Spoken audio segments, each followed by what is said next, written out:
Hi, I'm Don, and I'm an alcoholic. Oh, I'm sorry. I'm being told that's the wrong meeting again. Yes. Okay. I'm Don Peters, and what's that? Oh, I'm told I'm scaring people with the mask. It's my LSU Tiger mask, and okay, I'll take it off. Well, settle on in. It's going to be a ride. All right. Uh, oh, wait a minute. What is it? Oh, I'm told I left the LSU schedule up on the Ouija board. So, all right. We don't want to be advertising, any particular school or anything like that. So we'll just leave you with the Ouija board up here. Hey, DP. What's up? I'm driving, so I had to put you on the audio. Well, you said I could. You said I could talk about you. So you folks out there in Ethernet land, you probably want to stand up because now I can't see you to check on that, but you just heard the voice of a three-time Olympic gold medalist, best damn volleyball player in the world, Misty May Trainer. She just checked in with us. She's going to have a few things to say a little later. That's okay that every now and then I hear it. All right. Yeah, Misty's in. Okay. Can't see all of you, but here's the question. You know this is coming. You've been to Zoom meetings. You know that this is coming. All right. Show of hands. How many of you are not wearing pants? How many? Okay. You people that are putting two hands up, I'm a little concerned for you, but I'm not going into that. Last week, when I when I was first invited to participate in this, it was just jumped on me, and I thought, oh, that's the most wonderful thing. So they said, what do you want to talk about? And I didn't know who was going to be talking. I didn't know who was going to be, up here on TV land. And so I said, well, we need to talk about athletes and what's going on with them during the pandemic. Yes, okay. And, we need to talk about first responders because I really want to talk about them. Here's a tip of the LSU championship hat to first responders. You guys saved my daddy's life one time on a freeway. So and then I said, and I'll talk about alcoholism and chemical dependency.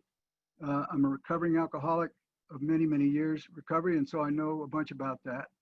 And I'll talk about that so I did that last week. I talked a little bit about athletes and what they're doing, and I talked a little bit about first responders and what they're doing. And then I really took a look at who's on the list, the heavy hitters on the list.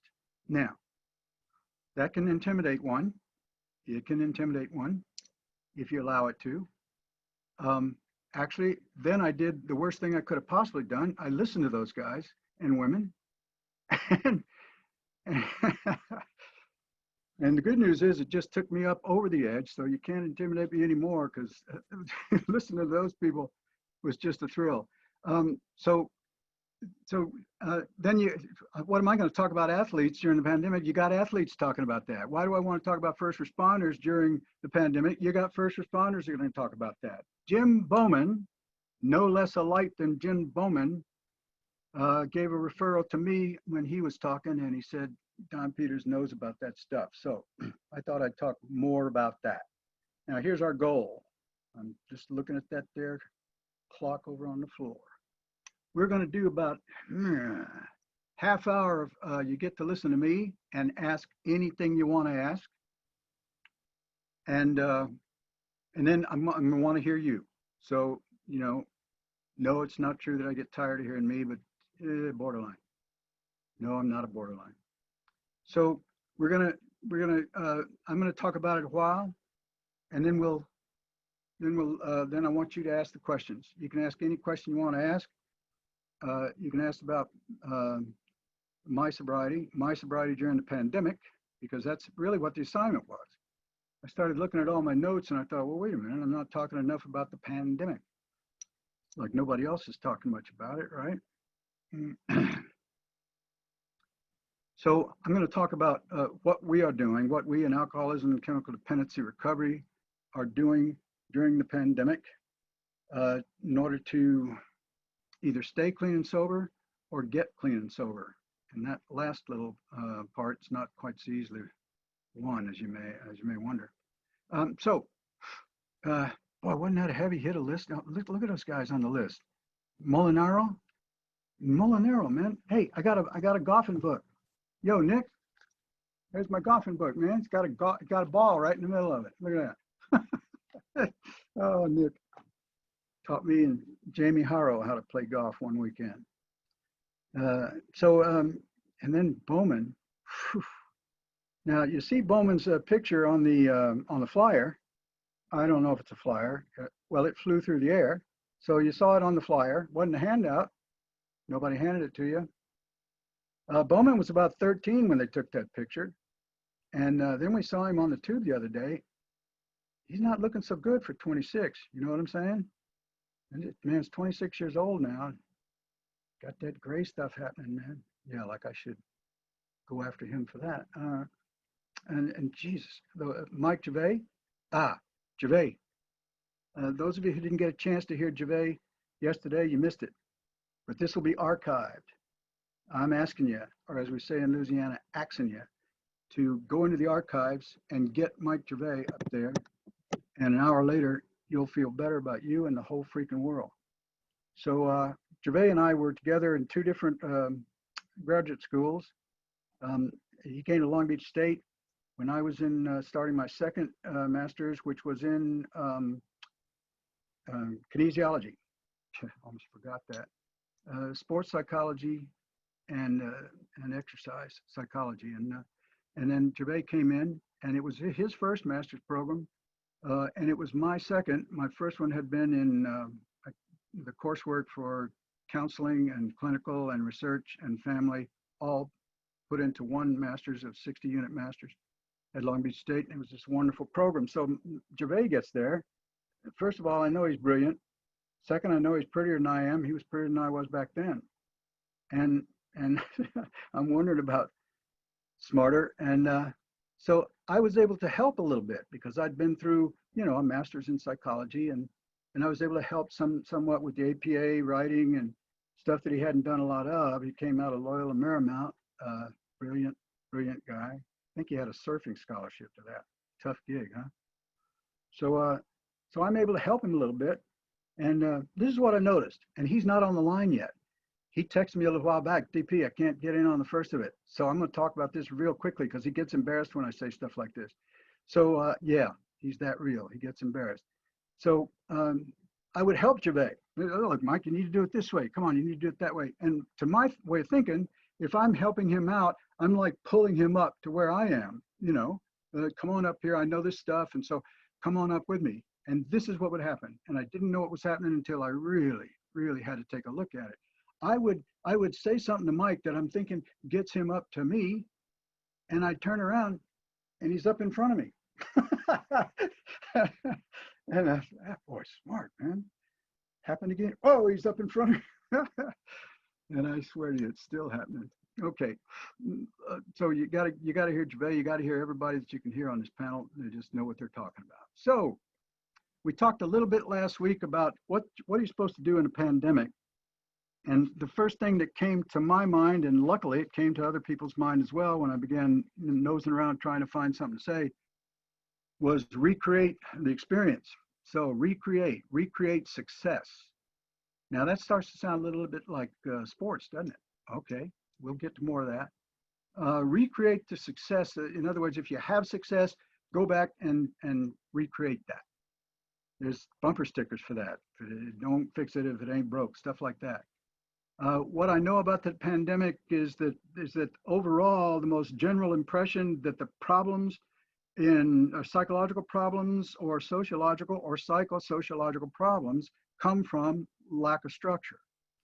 So as a matter of fact, that was pointed out to me on a woman in my office building has a daughter who's on the spectrum, and the daughter just does very nicely, thank you very much. And then this thing comes along, and boom, loss of structure. School's not there, this isn't there, that isn't there. And loss of structure, you can see how much it upsets her. Well, guess what? It upsets all of us, just we're not so open about it, I guess. And alcoholics and addicts, oh man, here's the deal. For how many years did I shriek from the mountaintops? Nobody can boss. Nobody's the boss of me. Structure, do that thing to structure. Watch your mouth. And then all of a sudden, I came to understand. Wait a minute. We tend to do better with structure. In structure, there's freedom. Because if I follow the structure, my mind can be free to go wherever it wants to go. We teach people that in performance psychology. We teach people that every chance we get. So the first thing we take a look at is structure's loss. So if we're going to say, well, how are you going to get along during the pandemic? We look back and we say, okay, what are the methods that we use to reach out to people who may want to reach recovery in alcoholism, chemical dependency. And so we begin to do what we can to recreate that. We talked a little bit about Zoom meetings last week. I go to my home group in Zoom meeting. I've been sober many, many years, and I've been in that home group many, many years. And that's an important point because I can go to a Zoom meeting and I see my boys. It's a stag meeting. And I can see my boys and I know their faces and I know what's going on with them. If their little nose goes, I know what that means. They know what that means about me. So I can get much more out of that meeting, seeing my boys on the screen, than I think a newcomer coming around who's just trying to get this. Now, I have some information hot off the phone. I called central office okay, if I don't say I'm a member of this club, but I say that I called this club, that'll probably be okay. I called Alcoholics Anonymous central office in Harbor area out here in California. And I asked the person who answered the phone, first of all, I thanked her for being there. And I said, a lot of years ago, you were there for me when I called. And I got a little verklempt with that. And so we talked. I said, I want to know how much, what's the difference now between what you folks who are there on the hotline, you folks are getting the calls from people right now. What's the difference? Has it increased a great deal? Have you seen that? Because we can't say to someone, hey, go to a meeting. There's one here in your neighborhood. Why don't you go over to that meeting? It'll be fine. We can't say that. So we can say things about, go to Zoom, get on Zoom. And only good news about that is that most of the people that we're talking to nowadays, they get like they're born with computers in their hand. They come out like this, and it's not as foreign to them as it is to any of those of us who've been around a little bit longer. And so they're more facile with it. So certainly it's easier to tell them to go to Zoom. But here's the deal. She said, no, they haven't increased. The calls haven't increased in numbers. She said they're different now. They're saying, she said, for one thing, of course, we can't schedule a 12-step call. A 12-step call is when someone calls up for help and says, I think I'm in trouble with alcohol or drugs. And we say, all right, would you like somebody to come over and sit with you and talk about it? And if they say yes, then you schedule 2 people to go out there and find this person and sit with them and see what they can do about carrying the message. So, because that's a big old deal, carry the message. And so she said, we can't do that now. But what we can do, by the way, they learned long ago to send 2 people out. Because if they found if they sent one person out on those 12-step calls, you get to the address and the person has changed their mind. And now you're here to take their best friend away. So they'd shoot at them and stuff. So they said, let's send 2 out. Now, I'm not sure I know how much better 2 are going to be if somebody's shooting at you, but it seems that you can rely on each other. So we're not able to do that. We can't send them to somebody's house. But what we do is we set up the computers and we set up the Zoom and we say to them, okay, this person, we have people that are on panels. We have people that are on lists. And so you got a 12-step call list. And so I reach out and I say, this kid needs a call. Call that kid and get on Zoom with him, start talking with him, get on FaceTime, do whatever you got to do, but start talking to this kid. And so we can still do the 12-step. It's a little removed, but here's where it becomes a little more personal, she told me. She said, what's good about this is that we can go ahead and say, the person who's doing the 12-step call can say, all right, I'm gonna be I'm going to be in my meeting tonight, and here's the address, here's the Zoom address, and I'll be there. So come on in. So now when that kid, if that kid can get on into that meeting, he sees that face there. He sees the familiar face. Oh, I talked with that guy today. Oh, I talked with her today. And so then I think it becomes immediately more personal than just a bunch of faces up there. So I thought that was very cool. She said one of the biggest complaints. Oh my God, where's that clock going? She said one of the God, this is fun. You know that? One of the things that is very different about the 12-step calls we're getting from the public or from the alcoholics is they're very angry with us because we can't sign their court cards. So they call up, how am I going to get my court card signed? You folks that don't know what that is, the court, if they know what they're doing, can listen to a situation and see if it warrants this and will assign people to go to AA or NA or CA. CA is much hipper and slicker and quicker. NA, you can drive your motorcycles into the meeting. But in CA, in the 12-step programs, you know, what's going on there is I was in the program before court cards were ever, we didn't even know about that. So we do what's called a seventh tradition, means we take up money so that we can support ourselves. And nobody can tell us how to do what we do because we support ourselves. That rings true to a lot of people. So so the basket would be going around. This was that long ago. And the treasurer would look in there and he'd see the money and he'd say, somebody left a piece of paper in here. What's this piece of paper? And we'd see a little hand come up and somebody'd say, that's my court card. That's the way newcomers sound. That's my court card. We said, what is that? I've been sentenced to AA. We said, get out of here. You can't be sentenced to a 12-step program. You got to want to come to AA. Not so fast there. Turns out they knew what they were doing. More and more court cards happen. More and more people stay after the court card is finished. But she said one of the things they're hollering at them about now is with this having to do it by Zoom, where am I going to get my court card signed? So let's see. When we talk about recreate success, you folks that are in performance, you know exactly what I'm talking about. You know why we practice. We practice so we can get neuronal grooving going. Stay calm. I'm not even going to go into that. It'd take too long to get out. But we want to recreate success. Here's an example. If a sports psychologist, if I go out to the mound and I want to talk to my kid, and this is what I already know. I know that kid can throw strikes or we wouldn't have given him the ball. This is baseball we're talking about. You may have noticed there's no baseball right now. And it's tacky to whine about it because people are still dying. There's no baseball right now or any sport. I saw something online. Oh God, how long ago did this stuff start? Years? I saw something online that said this. It's a little sexist, but stay with me. It said 3 days with no sports. There's a woman sitting next to me on the couch, says she's my wife. She seems a very pleasant person. Well, now we're looking at what, 2 months? There's no freaking sports.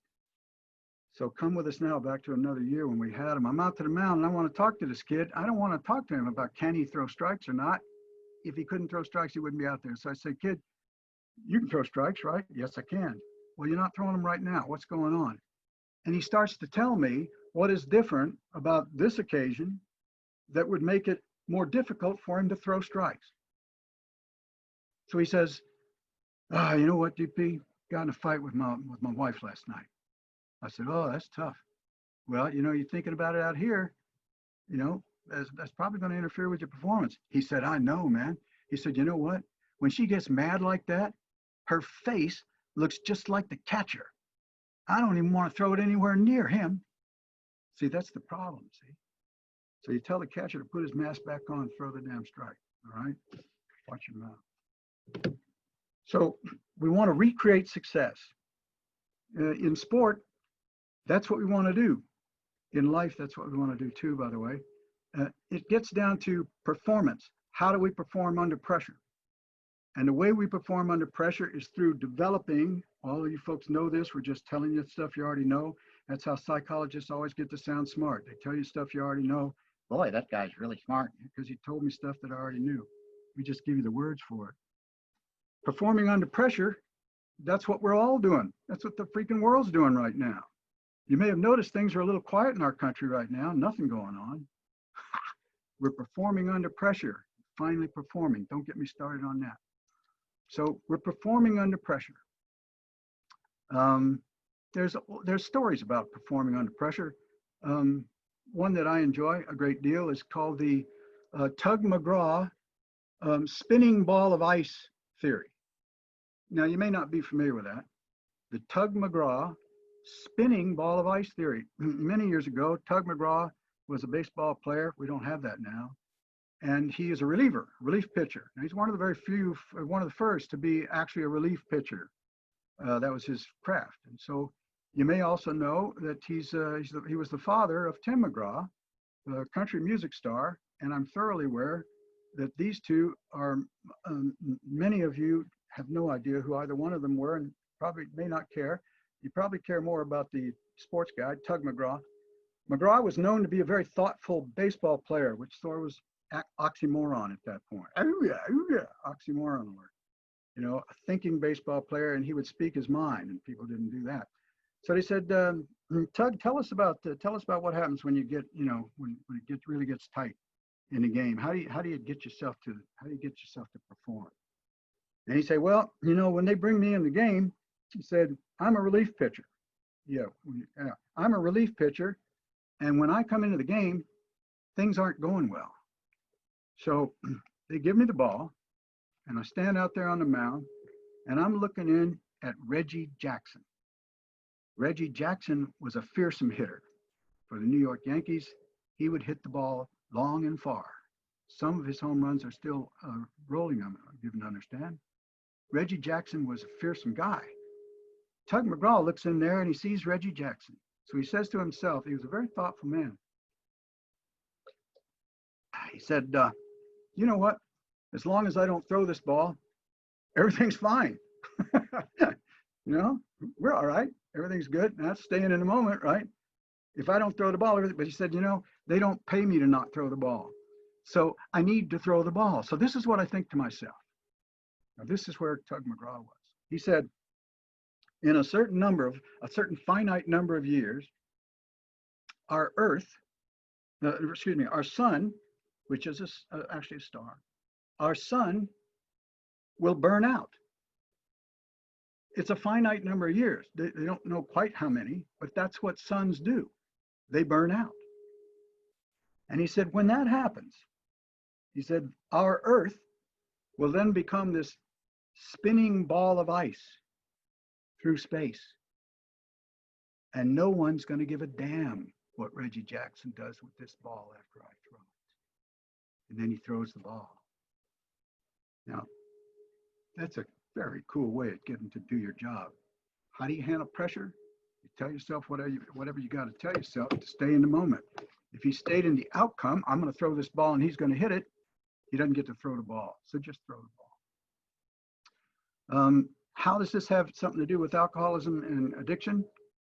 As I learned more and more about performance under pressure, I learned how elite performers show up to do their job. That means, how do they stay in the moment? How do they prepare? How do they do everything that they do to show up and do their job? Well, I started listening to, as I was listening as hard as I could, to everything I could learn, and that's through a bunch of school. And the more I learned about elite performance, I already had learned over many years how successfully recovering people show up to do their job. And what is their job? It's to stay sober. So there are things that we do to show up and stay sober. And I started learning more and more about what elite performers do. And I was saying, you know, that's what we do. We successfully recovering people, we do that. We do this. We know how to focus. We know what to pay attention to. We know what to gate out. We know how to go interior when we're supposed to, exterior when we're supposed to. An elite performer can do that very rapidly. So all the things about being an elite performer really started occurring to me about that's how sober people show up. As a matter of fact, that's the subject of my dissertation. I'm using TACE. Everybody get to hear Bob Nidifer? Legend, man, legend, man. Bob Nidifer wrote TACE, the Attentional and Interpersonal Style Inventory, TAIS. I'm using that in my dissertation because it's the first step toward demonstrating that successfully recovering people answer questions much the same as successfully performing performers. I'm trying to get away from calling it sports psychology. It's performance psychology. Anything you do under pressure, anything you do, public speaking, sure, people, they're definitely afraid of that. Doing this, well, it's not that public. There's just a machine over there and me. And the dog has even gone out. I thought she was going to stay with me this time. So anything you do under pressure, you know what? I'm a very successfully recovering guy. And I got my backyard's right there. Back door, front door's right over there, where front doors are supposed to be, if that's the back. And the front door's over there. Guess what? There's pressure right outside that door for me to drink again. Oh man, you've been sober so many years. How could that happen? Whoa, buddy. The minute I think that, I'm going down. Oh, ABG says I need to renew my, get out of here, I'm working. So there's pressure. How do I deal with that pressure? That's the same way elite performers deal with that pressure. They show up to do their job. When I was gone from alcoholism and chemical dependency treatment for some years, I was an academic advisor to student athletes at Long Beach State. No, we didn't write their papers for them, okay? It was the greatest job I could have had because it taught me how to talk to athletes, student athletes. But how do they perform, man? How do they show up? Greatest job I could have had. That was while I was doing the master's with Gervais, and then Gervais went and found SDUIS, and I followed him down there and following the guy around, you know, how many years? Lovingly following him around. So I'm learning all about that. Then I go back into chemical dependency recovery and went to a friend, Carl Mosen, who at that time owned Sober Living by the Sea in Newport Beach. And it was a very successful treatment center. I went in there and they made a job for me. And so while they're making a job for me, I told them we're in a meeting with the big cheeses and they're figuring out what I'm going to do. And I said, listen, y'all, you know what I'm going to do? I'm going to bring sports psychology. I called it that back then. I'm going to bring sports psychology into the field of recovery. And they looked at me and did what my little dog does when she doesn't understand something. They went like that. I said, no, listen, recovery is how do you deal with pressure? How do you deal with life, which can be viewed as pressure? So I've done that. I'm doing that, in the process of doing more of that. I've written some stuff about it. Now we're going to do the dissertation. Then we're going to go on and develop an instrument that will be parallel to a TACE, but it will deal with alcoholism and chemical dependency. And I'll be consulting with Bob Nidifer if he's on the screen. Bob, be looking for a call. So that's what I'm going to do. Now, I told you about my dissertation, and I've told you where I'm going with it. If I should see an article or a book written with your name on it, and it has something to do with this, I will sue your ass. I have a cadre of lawyers just sitting right over there. That's where lawyers hang out. Cadre of lawyers. So that's what we're going to do. Let me see. We talked about the central office. And then I looked at it in an article that was called Sobriety and Self-Isolation. Ayuga, ayuga, oxymoron alert. An oxymoron is when words are in the same sentence or they appear together and they don't belong together, like military intelligence, jumbo shrimp, petty cash, stuff like that. You know what the silliest oxymoron is to recovering people? Drink responsibly. We all say, why? Sobriety and self-isolation is what we're actually talking about here today. So they talked to people, and it was written up in an article called The Share by Paolo Murillo. The Share, Paolo Murillo. Isn't that a fun name? Say it with me, go ahead. Paolo Murillo. In English, that'd be Paul Murillo. I think other languages sound so much better now. Murillo talked to people about various lengths of sobriety. Well, what are you doing? How are you handling this? How are you handling being sober? And there was sobriety from 6 months to 2 years to 4 years, 6 years. He was talking to people about it. And we talked very quickly about this last week. We were talking about, first of all, there was a picture of a little sticky up on the top of the article. And the sticky said, "You are not alone." So apparently that's like would you call that a meme? We used to call that theme. I don't know why you got rid of the TH, put it in. That's what we need to remember. You are not alone. That's why we go out and sit with somebody who wants help. That's why we want that somebody who wants help to get to somebody and people so that no, I'm not going up against alcohol or drugs myself. Because if I got to go up against it myself, that's a bad deal, man. I lost that fight for 20 years.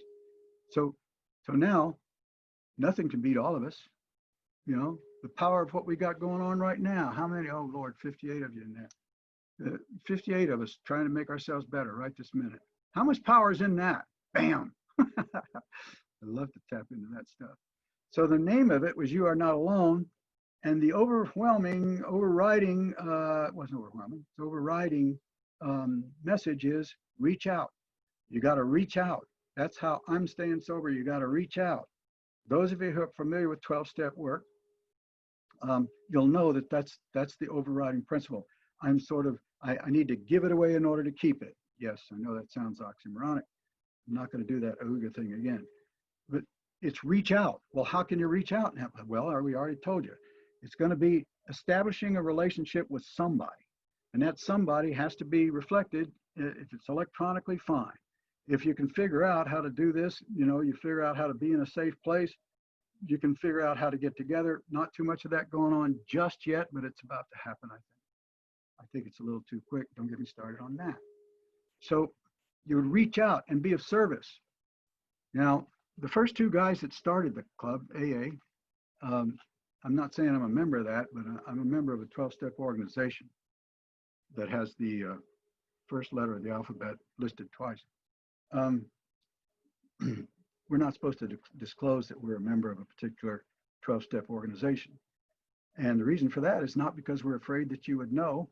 The reason for that is next week, if you hear about that guy, Don Peters, man, he got drunk last week. If I told you I'm in AA, well, you're going to think, well, I guess AA doesn't work, does it? There's other reasons why we don't say that we're a member of a particular organization at the level of press, radio, and film, but most of us can sort of allude to it. So the first two guys to get together and they began to talk about each other's story. This is what happened to me when I got drunk. This is what happened to me when I got drunk. This is what happened to me when I tried to get sober. They told each other their stories and talked and talked and talked. And they came to understand that during that time that they had talked to each other, why the idea of getting up and go drinking just didn't happen. So that was this amazing thing that they found, that if I'm talking to somebody about what was going on, or if I'm finding out from them what was going on in their life, then maybe I don't have to drink today. And that's what the whole thing has been, to recreate that. So you are to reach out. What we do is we make up phone lists. You make up email lists. You make up every kind of list you can think of in order to reach out. Everybody's got to stay in touch with the idea that you are not alone. Because if you're alone, it's not a fair fight. I noticed one of the things that I noticed, many things in what this kid Murillo had written, Paolo Murillo. He said, quote, I needed to learn that, quote, COVID-19 is no excuse to drink or use. Now, when I read that as a recovering person and as an alcoholic, I thought, only an alcoholic or an addict could get it around somehow to where the bartender would walk by and say, son, why are you drinking? And I say, because some idiot ate a bat over in China. That's why I'm drinking. Like somehow that's about me, you know? So I need to be aware that COVID-19 is no excuse to drink or use. Then the other thing that we've really got out of those kids that were writing how they were doing this thing, they would say, we stay grateful. And staying grateful is a key. I need to be grateful that I'm sober and never take it for granted. One of the ways that they were able to stay grateful is that they would contrast. We do this many times. They would contrast what they would be acting like or what their world would be like if they're still drinking or using and this crap's going on out there outside the door. What would that have been? That would have been a shit show. It's okay to do that. That's not watch your mouth. Shit show, I think, is a clinical term, and it's written right there on the note. All right, shit show, right there. They said it would have been just a mess. And now that I'm sober, I can listen to what people say, and I can do what I'm supposed to do, and I can help other people do what they're supposed to do. So that's one of the things that I really got. It all came back to recreate what's happening and what's successful. You folks are sitting out there in Etherland and you're thinking of your questions right now because I'm about to throw it over to you. Let's have a drink. I bet I've said that. Those of you I know, I've made a point of not looking up at the screen too much because that can be a little frightening. I got some notes from last week. Some of them said, boy, you seem very comfortable doing this. I said, you know what? I work really hard to appear casual. And many of you know about that. And then some of them were saying, golly, you were funny too. You must have been very, very comfortable. Well, I get very funny when I'm very scared. That's what happens to me. And so I understand that. It's okay. I can deal with that. So I got some notes on the lettuce. Got some notes on the lettuce. Like the lettuce is too long, Don. Come on, man. You know, the guy that does my hair, yeah, apparently it's not a gender thing. When it passes a certain length, you're now doing the hair instead of cutting the hair, all right? The guy that does my hair notified me a couple of weeks ago, hey, man, we're opening up, man. You want to get on in here? And so before I could get back to him to get an appointment, I get a text back. He said, well, this is in Seal Beach, California. He said, the police came in and shut us down. They had opened up too early. I just had a vision of that. I had a vision of the police coming through the door, guns drawn. In Seal Beach, I don't think they allow them to have guns. So they come through the door, flashlights drawn. All right, put those scissors down. Put them down now. Slow, nice and easy. Put them down on the floor. And then I saw a picture of, you know, people running from the salon with tinfoil in their head and shit. So that was a very funny picture that they came in and busted him. Well, now he's opened back up. I'm aware that the only reason old people, it's okay to have long hair is that if you're very smart or you're starting a band. Well, I'm starting a band. So I'll get the lettuce taken care of when I need to. Thinking of those questions now because we're about ready to go. Everybody's thinking of them. I'm asking you, I don't want you to, oh, we didn't say this at the start. Don't be writing that stuff in and then it appears on the screen. You may have already noticed I'm ADD as all hell, and when that stuff starts jumping up, then my ADD will kick my ass. So just speak out. I got a producer there. Vanessa is producer, and she's ready to rock and roll. And so just let me know what your name is, where you're from, and rip it. Let's go. Ready to go? Everybody got questions you want to ask? I think we went through everything. I didn't get to show you all my masks. I got many of them.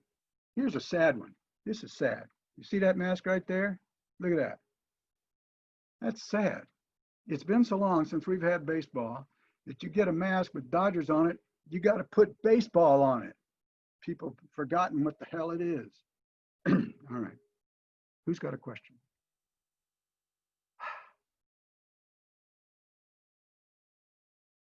I can handle silence. I've learned to handle silence. I'm gonna call my dog in a minute.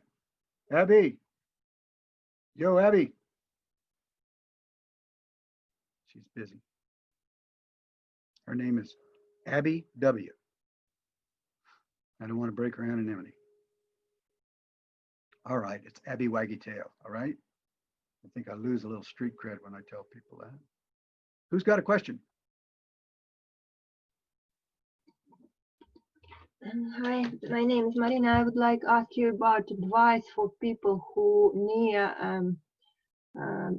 person who is alcoholic. Who's an alcoholic? Yeah. Who is? How we can help person who very depend from alcohol. How you can help a person who seems to be having a problem with alcohol. Yeah. Is that right? Yeah. Marina? Yeah. Generally, there's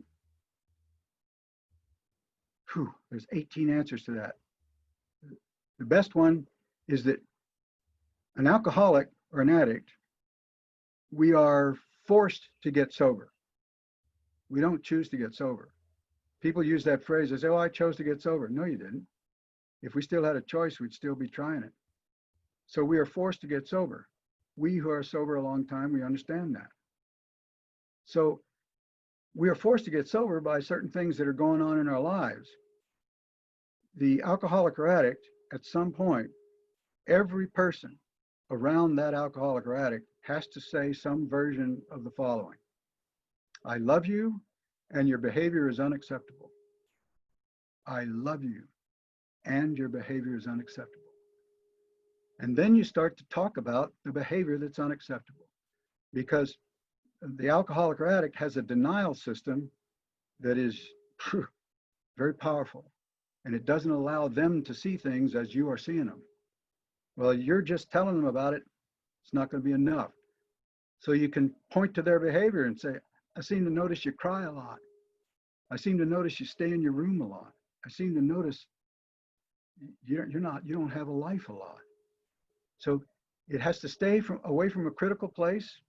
You're going to get to talk about how much you're hurt later on. You will. But just talking about how awful their life seems to be at the time without criticizing. Criticism is not going to work. You've noticed that. It doesn't. But sincere, I love you, and your behavior is unacceptable. If there's one person that's not saying that unacceptable part, boom, we'll just go to that person. Just hang out with them. I'm okay, right? Yeah, you're okay. No, it's got to be everybody. You do it with love. Does that work, Marina? Yeah, thank you very much. Yes, heck yeah. But it's a long way. I think it's need many time to do something. Yes, many times. Yes, you do it until it works. Oh, here she is. Okay, thank you. Come on, you're very welcome. Come here. Oh, there's Abby. There's Abby W. Sweet. No, look at the people. No, sweet. There you go. There's Abby W. She's my therapy dog. I try and convince people it's therapy for the client. No, it's right here, huh? All right, go be a dog. You want to hang out? What do you want? We're taught in show business, never work with children or animals. They will steal the spotlight. Who else got a question? What you got?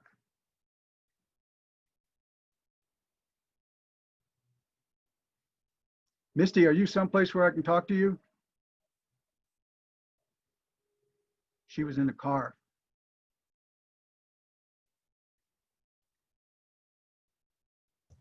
Misty May Trainer? What you got, Craig? Nope. Well, there's some in the chat box there. It says building structure in an athlete's mind is key to success. You had said that. How do you do that? We say that the first thing they're going to miss is structure. Structure in an athlete's life, it starts with the very basics. Where are your shoestrings? I'm sorry, what did you just say? Where are your shoestrings? Why do I have to need to know where my shoestrings are? Because if you don't know where your backup shoestrings are, if your shoestring breaks, you don't get to perform. So there's some nagging little part of your brain that knows you don't have any other shoestrings. So if I know where my shoestrings are, I feel better. If I know where my equipment is, I feel better. If I know how my locker's arranged, I feel better. If I know what time I get up, I feel better. If I know what time I eat, if I know what time I do my workout, all the structure that successful performers bring to their performance, it's all about structure. Last week I talked about Russell Wilson. Mike Gervais works with Seattle. And I think he's right. I think right now Gervais is probably planning how his Seahawks are going to try and beat my Saints. Who dat? Who dat? Who dat say they're going to beat them Saints, huh, sweetie? Yeah. She doesn't think anybody's going to beat them either. It's about structure. It's all about how do I know what I need is going to be there. And Wilson said, you know what? My fear level is directly proportional to how much I've prepared. If it's inverse, by the way, if I did like this, if I prepared properly, my fear goes down. If I haven't prepared, my fear jumps in my face. So you build a structure from very basic stuff, and then you watch people sort of take over, and they bring their own structure to it. I know I'm the host now. Why does it say I'm the host now? Oh, does that mean Dr. Van went away? I don't know why it said that. How's that, Craig? Does that do it for you? Yeah, sounds good. I was just reading the question, but it's making sense what you're saying. Thank you. What question were you reading? There's some questions in the chat box. Why? Oh, I see. I'm staying away from that chat. You know what? I'm just offending everybody that wrote a question to the chat box. Yo, I'm not going to mess with that. If I go down and start looking at that chat box, you know, I admire Bowman, the people that were able to look down there and read a question and stuff. That's great. No, this is as close to getting to being with you as I can possibly be. So you just speak up. We'll be all right. Am I supposed to have done that? Is to look at the questions? Come on. If you wrote a question in there, and let's go in succession. First one to write one. Let me hear that question. What do you got? Or Craig, you want to read them to me? I think that was the only one at that point. Oh, is that a good thing or a bad thing? It is what it is. What do you got? What do you got, people? Come on, it's only television.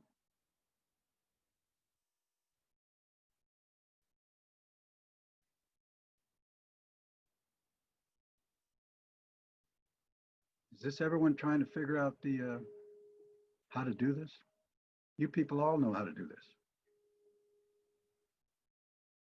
What's the question?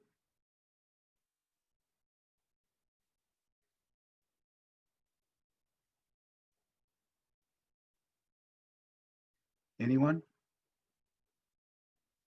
You got to know I can keep talking. I'd rather hear you than me right now. I'll ask a question. Can you hear me? Bring it, Chase. So I'm a mom of 3 kids, and Good their job. dad is pretty much checked out because of drinking. And I just don't know how to support the kids as they're sort of learning about him. They're 21, 18, and 13. So I want them to keep their door open and their heart open, but also kind of shelter them and protect them from some of the harsh realities of who he is. Any Well, thoughts? Well, you're halfway there because your goal is a great goal. Thank you. Do the 2 younger ones display any sort of predilection in that direction? Do they have trouble taking direction, or they get in trouble a lot? No, actually, I'm quite blessed. So are they, Chase. Well, thank you. Yeah. So the older one is the one that's not aware that there's trouble, right? No, all three are very aware. There's some anger in the older one in particular, but at this point, I'm trying to send the message of, leave your heart open. You never know what tomorrow may hold, but also be aware of what your genetics has and what your history is going to do for you psychologically and emotionally. Wow. So I'm trying to send them both messages at the same time. Good job. Chase, here's this is boy, talk about, I'm going to go at this backward. I already said I'm an alcoholic, so I can do that. Under every piece of anger, there's fear. Trust me, don't have time to prove it. But I can tell you, if I'm afraid of something, if I'm angry with something, my first question is, what am I afraid of here? What's the fear? So that 21-year-old is afraid of stuff. I don't know what. And the only way to sort of introduce that into that person's awareness is to start talking about fear or start observing what that person may be afraid of. Now, a lot of people don't want to, they don't want to talk about fear. Is that a boy or a girl? It's a boy. Oh, I see. Boys aren't supposed to talk about fear. Oh. Now that's certainly, those gender things are less now, but man, you get a lot of messages. I'd never had been able to talk about fear my whole life, and I was scared all my life. One time a person asked me, you an alcoholic? I said, yeah. They said, oh, you drank a lot? Yeah, I did. How come you drank? I said, because I was afraid.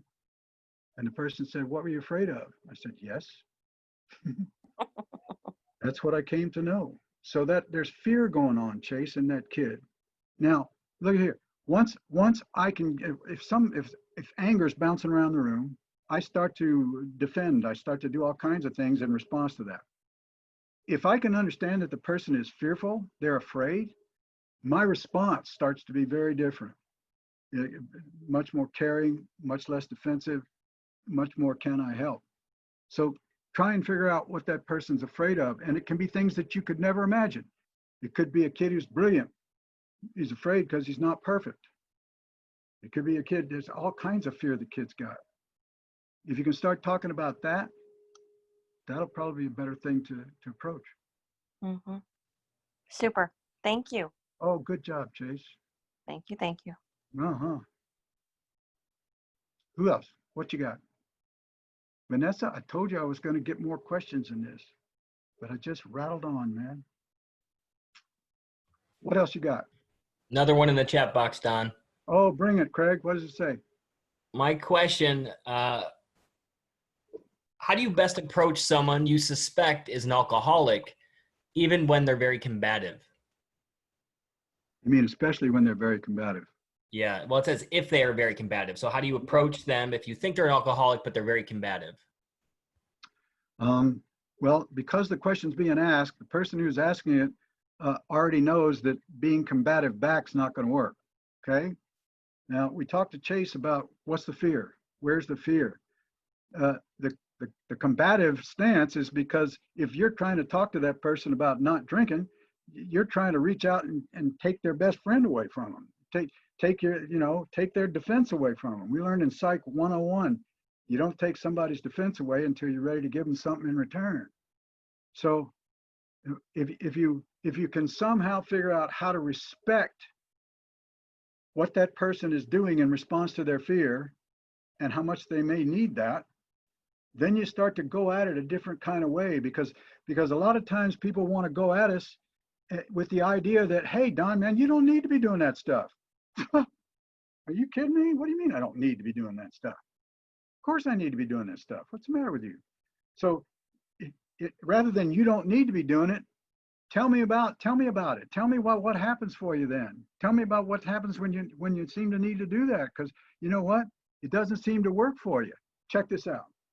When people come to my door and we want to do some work, families, couples, anybody, they come to my door, I say, leave the concept of right and wrong right outside the door. Just check it.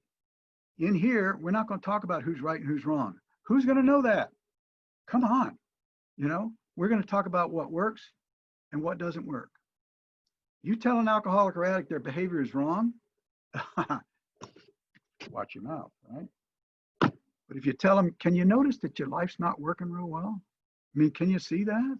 Can you see that I love you and your life's not working well?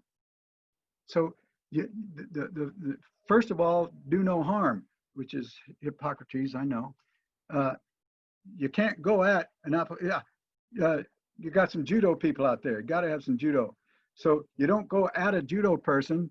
You have oh, that's cool. That's like a special effect. Watch this. You allow their strength to come at you, and you use their strength to get where you want to go. You don't ever stand up against them. you do this. That's the difference between a counselor and a therapist, by the way. I've been both of them. Counselor does a lot of this. Therapist does a lot of this. Come with me now. Let us reason. What do you think, Craig? Did that do it? Thank you for answering the question. Oh, good job, Nikki. Good job for asking it. You know, I forgot to tell you all that, you know, most of you people, that's a great, most of you folks are people who help people. And I was wanting to come at it from that stance. Okay, this is what you say to somebody. This is what you say to those athletes. This is what you say to those kids you're working with. You know, you're there helping people. There may be some of you out there that I'm talking to directly. If you haven't already clicked us off, there may be some of you that maybe this is a problem in your life. There's an easy way to ask that question. You simply do this. You say, I have a friend that, and then you talk about the behavior. I have a friend that, and we all nod and say, yeah, okay, ask the question. Man, we got to have time for one more. Who's got it? I bet you I've said that before. Dude, we got time for one more. You're all bouncing up all over the screen now. Give me a yellow box. Yellow box, yellow box. Yeah, I think Misty, it's, what is it? 3 o'clock and the next presentation is probably about to start. So I think a lot of people are headed out. I am too, Don. So we might have somebody else read the comments, but thanks for everything. It was very informative and you got a fun style to you, Don. Oh, Craig, thank you. I hope to meet you, Craig. Thanks for being my interpreter. Anytime. Good chatting with Thank you. If Bye-bye. somebody else is about to start, I think it's rude for me to rattle on. Misty, did you ever get into a place where I can talk to you? Let me tell you something. Because she's been public about it, I've been able to talk about it. I had a chance to work with Misty May Trainer and Kerry Walsh when they went for their 3rd gold in London. And that's an honor, man. It goes beyond honor to work with Olympic athletes. You folks that are those Olympic athletes, you know, you folks that work with them, it's like you're going on hallowed ground, man. Bowman was a USOC sports psychologist. We went out there down in Chula Vista to visit with Jim, and it's like going into the church, or better spoken, going into what a church is supposed to be, because this whole place is devoted to excellence. But Misty May Trainer, man, I think I'm gonna get to do some more work with her because she just called me last week and we're gonna have a coffee. So she was coming in, but she's driving on the road.